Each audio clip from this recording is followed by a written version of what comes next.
Bueno, pues entramos ya en abordar la entrevista central de esta noche, en la cual lo que buscamos es bueno, pues meternos en unos campos que muchas veces no se comentan o se confunden con otros asuntos. Para eso hemos querido invitar esta noche a José Antonio Siles, que es autor del libro El amanecer de la oscuridad, que ha salido hace muy poquito tiempo, que es antegrano, es vecino de Bobadilla, y además, para hablar de estos fenómenos paranormales, que es como los conocen, pues quizá una de las personas de Antequera que está más cualificado, porque él es licenciado en parapsicología, que se dice pronto, una carrera que aquí en España no está instituida, pero que sí está muy extendida en América. José Antonio, buenas noches. Hola, buenas noches. ¿Qué le lleva a usted a matricularse en parapsicología, por cierto? Bueno, hobby quizá a lo mejor quede feo, ¿no? Como una atracción a ese mundo. ¿Curiosidad? Sí, curiosidad. Bueno, yo creo que más bien atracción, ¿no? Porque tú puedes sentir curiosidad por una cosa, por algo, pero sencillamente si te atrae, creo que es mucho más que la curiosidad. Es algo que siempre me atrajo mucho, desde siempre, y bueno, lo estudié por libre, porque aquí en España no hay universidad, esto no se puede estudiar en un instituto, digamos que no es una ciencia oficial, no está reconocida como tal. Entonces, si tú quieres llegar a licenciarte como parapsicólogo, tienes que hacerlo por libre. Yo lo hice a través de la Academia Prana de Barcelona, y en el que te mandan lo que es los libros, los distintos libros que tienes que estudiar, los exámenes, y luego un examen final, en el que si lo sacas apto y por la puntuación, pues te licencia en parapsicología. Bueno, pues yo tengo muchísima curiosidad en conocer un poquito más al respecto de las teorías que, en cierta forma, bueno, pues sostienen los que están formados o son expertos en parapsicología, como es su caso. ¿Por qué se producen fenómenos paranormales o determinadas patologías que se confunden con otras cosas? A veces se piensa que son enfermedades, otras veces se piensa que son gente que está endemoniada, y otras veces se considera que es una invención de alguien, o simplemente pues una especie de mano digamos anormal, religiosa, que ha dicho, pues la que ha creado esos fenómenos paranormales. Primero, ¿existen fenómenos paranormales que no tienen explicación racional? Bueno, primero por lo de agradecerte lo de experto, pues no me considero ningún experto, además ya hace muchísimos años también que digamos que no me he dedicado a eso, es algo que te gusta pero no te dedica, entonces también sueles distanciarte un poco, pero no me considero ningún experto. ¿Existen fenómenos paranormales? Sí, personalmente sí, yo como parapsicólogo sí estoy convencido de que existen. O sea, esto que vemos muchas veces en los medios en mi casa se cierran las puertas, he notado una presencia, alguien me tocaba la espalda pero no había nadie detrás, eso puede ser explicado. Sí, pero no tiene por qué ser tampoco un fenómeno paranormal. Hay que dejar muy claro que por experiencia personal, en cuanto por lo que sea tú a alguien se entera o le dices que eres parapsicólogo, que has estudiado parapsicología, lo primero que piensa es en espíritu, en fantasmas. Y tengo que decir que el parapsicólogo es la persona más escéptica que puede existir. Incluso que una persona que no... Cualquier persona que no haya estudiado parapsicología puede creer firmemente en los espíritus, y un parapsicólogo a la primera de cambio no... El parapsicólogo es escéptico y primero tiene que investigar el caso concreto, estudiarlo, y siempre tiene que buscarle el punto racional. Si llegado un estudio, una investigación del caso, y se llega al acuerdo de que ciertamente no existe nada racional, pues puede ser un fenómeno paranormal. Aquí se puede mover algo, pero lo primero que yo pensaría es que hay una corriente de aire, ¿me entiendes? Bueno, entonces la siguiente pregunta que le hago es, ¿a veces esos fenómenos no pueden ser explicados con teorías racionales de la ciencia, de la física? Sí, hay veces en el que al final pues tienes que pensar, pues sí, que puede que haya sido a lo mejor obra de alguna entidad o espíritu, como cada uno lo quiera denominar, pero sí, pero además personalmente, yo, si no mentiría, pues como creo, no a pie juntilla, porque es cierto de que hay que diferenciar mucho la posesión. Yo siempre digo que la posesión, la mayoría de las veces, es obsesión. Esto a lo mejor quiere decir mucho, ¿no? A lo mejor hay posesiones en el que se da por sentado que es una posesión, pero simplemente es más bien una obsesión de esa persona. Esa misma persona es la que en realidad se cree tanto esa posesión que tiene, que es una obsesión de la persona, no es porque esté poseída. Y luego me decía que a la hora de filtrar cómo explicar un fenómeno paranormal, que es el propósito que nos hemos marcado esta noche con José Antonio Siles en esta primera parte de la entrevista, están los entes, que nos lo ha mencionado y ahora hablaremos de ello. Pero antes de comenzar la entrevista me hablaba también de que existe otra manera de explicarlo y que ustedes filtran, ya no solamente las explicaciones físicas o racionales, sino otro tipo de explicaciones que en cierta forma entrarían dentro de las racionales, no lo sé, que es el poder de la mente que desconocemos. Es decir, hay gente que puede provocar el fenómeno Poltergeist, como el que hemos visto, Poltergeist, como hemos visto en la famosa película, pero no es un ente, es su propia mente. Sí, porque el concepto que tenemos de la palabra Poltergeist es totalmente erróneo, porque la mayoría de las personas se guían por la película que vio, y la película en realidad, la película lo que trataba precisamente era eso, de posesiones, de entidades, ¿no? Entidades que aparecían y cogían, se introducían en el cuerpo de las personas, y en definitiva que en la película interviene en lo que es espíritu, pero sin embargo lo que es el fenómeno Poltergeist, hablando parapsicológicamente, no tiene nada que ver con eso. Un Poltergeist lo provoca una persona física normal, bien por un estrés o por unos problemas internos, bien psicológicos, que provoca esos fenómenos, que esa persona no lo sabe, no es que los provoque aposta, esos fenómenos se producen inconscientemente de la persona. Ese es el verdadero fenómeno. ¿Hasta dónde llega el poder de la mente entonces? Esa manera descontrolada, subconsciente de generar un movimiento, un fenómeno. Es decir, bueno, ¿qué tipo de fenómenos puede provocar la mente sin que lo sepamos? Es que en realidad nuestra mente no la conocemos. Por eso digo que me ponga algún tipo de ejemplo. Es decir, ¿se ha encontrado usted con casos parecidos a lo de la película, por ejemplo? ¿La mente puede mover un cajón? Sí, claro, vamos, eso es... Además, no creo que eso tampoco sea... Hay gente con ese, vamos a llamarlo don, y que si además lo perfecciona, pues es algo... No sé, yo no lo veo tampoco tan... El que una persona llegue a mover un vaso o llegue a mover algo, no lo veo tampoco tan complicado, ¿no? Tan difícil de entender. A lo mejor estoy siendo muy optimista. Pero en el por caso, esa regla de bueno, tres, entonces podemos incluir, que lo hablábamos antes, todas estas cosas, ¿no? La posibilidad de que la gente, con el poder de su mente, sea capaz, por ejemplo, de moverse en el tiempo, es decir, de predecir el futuro, que muchas veces pasa, o de detectar sin que lo sepa o sin que se lo hayan dicho una enfermedad en la persona que tiene enfrente, lo que vemos muchas veces hacer a los tarotistas y tal. Sí, bueno, pero lo primero que tengo que decir, como te he comentado también antes, es que existe mucho fraude en que eso es muy perjudicial también, porque existe mucho fraude, mucho charlatán, sobre todo en cuestión de medium, porque no quiero decir que todos los medium, porque ahí existen, siempre han existido y existen medium muy buenos, digamos que tienen ese don para ver más allá de lo que otras personas no ven, pero también hay muchísimo fraude, mucho charlatán que la verdad que hace daño ya a una ciencia que de por sí está mal vista, y entonces eso todavía daña más la imagen de... Y por eso esta noche nosotros, aprovechando que tenemos a un licenciado en parapsicología, queremos hablar de la parte, quitamos la paja, ¿no?, y nos quedamos con el grano, la parte que usted considera que es real, y usted considera que una persona puede o bien predecir el futuro, o bien saber que esa persona tiene un problema, una enfermedad, sin que se lo haya contado previamente.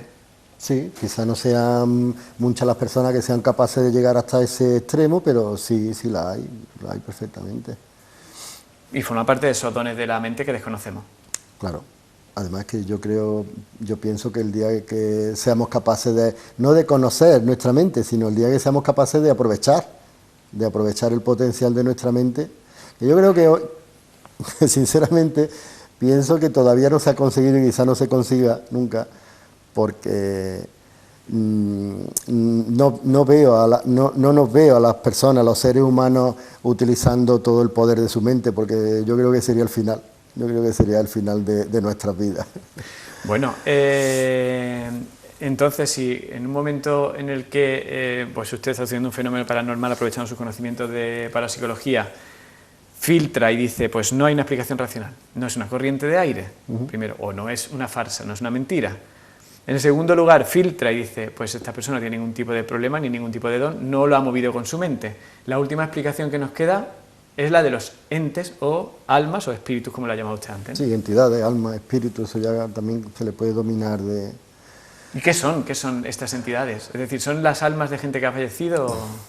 Sí, además, yo creo que cada vez, bueno, la mayoría de la gente creo que cree en eso, ¿no? Yo personalmente sí creo fervientemente en Pero eso, usted de no que habla la de religión persona... ahora mismo, ¿verdad? No, no, no, no, no, no, la religión hay que dejarlas totalmente aparte de todo esto no tiene nada que ver absolutamente con la religión. Lo que ocurre es que quizá a lo mejor, si yo ahora te comento que la persona cuando muere, el cuerpo físico, material, se descompone, muere, pero el alma no muere, el alma se separa del cuerpo.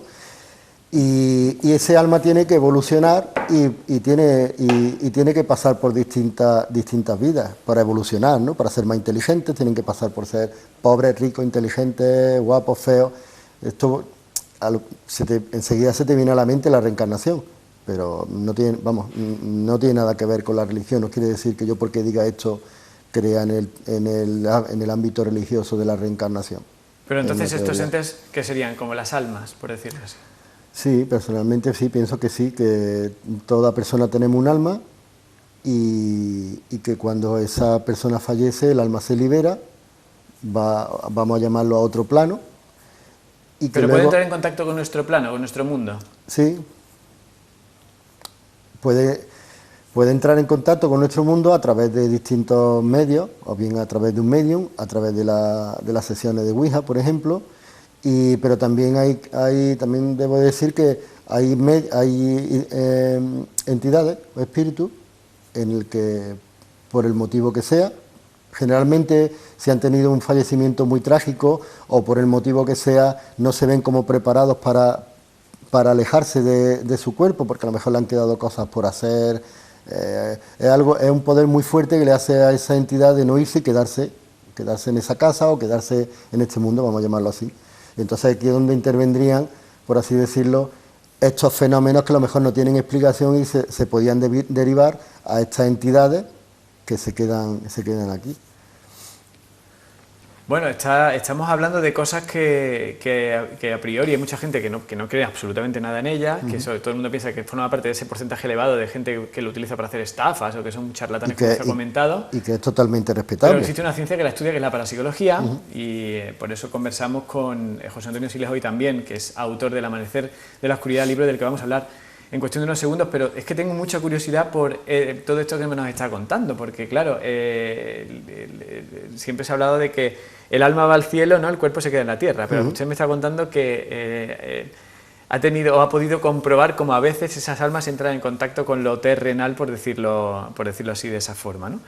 ¿Y por qué se produce eso? Es decir, ¿qué tipos de entes hay? ¿Qué tipos de fenómenos provocan esos entes? Bueno, ¿Qué provoca esos contactos?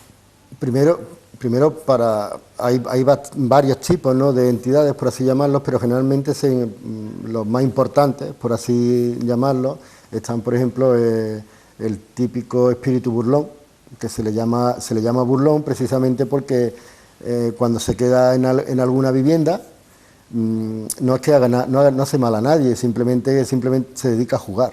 Y sería la situación en la que en una vivienda se abren cajones, se abren puertas, te abren la ducha, se encienden luces.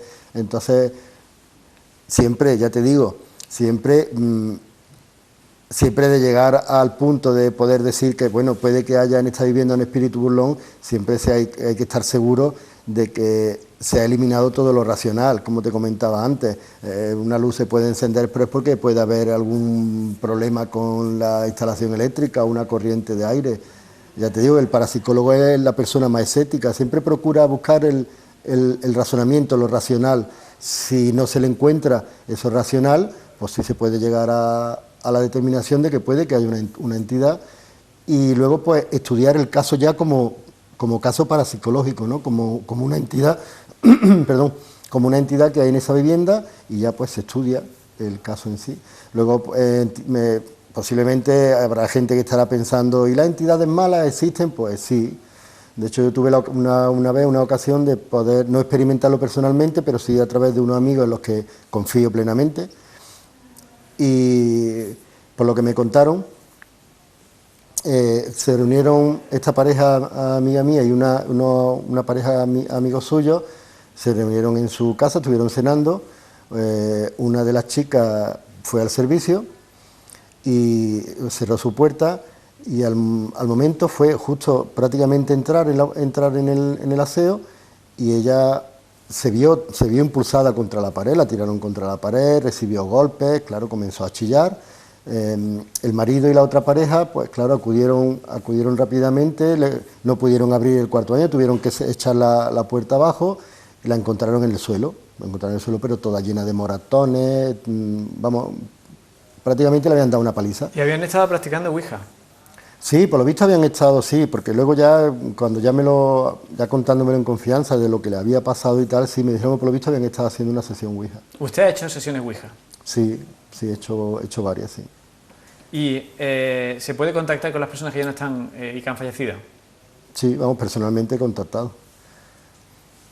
Pero eso sí hay algo que sí quiero dejar muy claro, que la sesión Ouija, vamos a ver, sobre todo para todas aquellas personas, y hoy en día parece que está un poquito, pero es cierto que hubo una época en que sobre todo la juventud, más que nada para divertirse, utilizaba mucho la sesión de Ouija. Y sí es cierto que eso es peligroso, tengo que decirlo a boca llena, ¿no? Que sí es cierto que es un peligro, porque cuando se hace una Ouija, primero tienes que tener ciertos conocimientos, experiencia, y sobre todo hacerlo siempre en el ámbito del estudio y la investigación, nunca con ánimo ni de reírte, ni de, bueno, vamos a echar un rato, eso nunca se debe de hacer. Y sobre todo que la persona que lleva, vamos a decir, la voz cantante, la persona que realiza la sesión Ouija, independientemente del resto de personas que participen en la sesión, esa persona tiene que tener su espíritu guía. Esa persona, cuando entra en la Ouija, no contacta directamente con la persona con la entidad con la que se quiere contactar, o si simplemente se quiere contactar con alguien. Siempre se contacta primero con este espíritu guía, que es el que principalmente te abre esa puerta, por así decirlo, ¿no? Para que tú accedas a otro plano, y al mismo tiempo también te ayuda para atraer a esa entidad con la que tú quieres contactar, pero también, sobre todo, como seguridad, es como un seguro que tú tienes, porque generalmente ese espíritu guía que tú tienes, bueno, utiliza a lo mejor una palabra, no, pero bueno, ese espíritu guía que tú tienes asignado, ¿no? Ese espíritu generalmente suele ser muy poderoso. Poderoso, lo que quiero decir que es una entidad que ha tenido ya muchas vidas, tiene una experiencia en ese otro plano muy amplia, con gran sabiduría, y en eso es a lo que me refiero a la hora de que es una entidad poderosa. Pero claro, ¿qué ocurre? Que siempre hay alguien por encima tuya. Si por lo que sea, por ese plano donde se mueve, pasa alguna entidad más poderosa, pero vamos a decir que no es mala, pues no ocurre nada. Pero sí que está atento, porque puede venir una entidad mucho más poderosa, maligna, y entonces ese espíritu guía te puede aconsejar de que cierre esa sesión de Ouija. El caso es de que nunca llegue a suceder nada malo, ¿no? Por así decirlo, que no tengas percances ni tampoco pase la cosa más allá. Uh-huh. Si unimos sus conocimientos de parapsicología al hecho de que fue usted militar y entró como voluntario cuando todavía era menor de edad, con 17 años, quizá nos ayuda a explicar un poco el porqué del Amanecer de la Oscuridad, que es una novela que no tiene nada que ver con una novela científica, ni con una novela historiográfica, ni con ciencia ficción, ni con nada de lo que hemos estado hablando. Pero yo veo ahí seres, entre comillas, que provocan fenómenos paranormales, y veo a un militar, como es su caso también. En cierta forma, se puede decir que el germen ha estado en su propia experiencia personal. Háblenos del Amanecer de la Oscuridad. Bueno, sí, pero antes de nada quiero...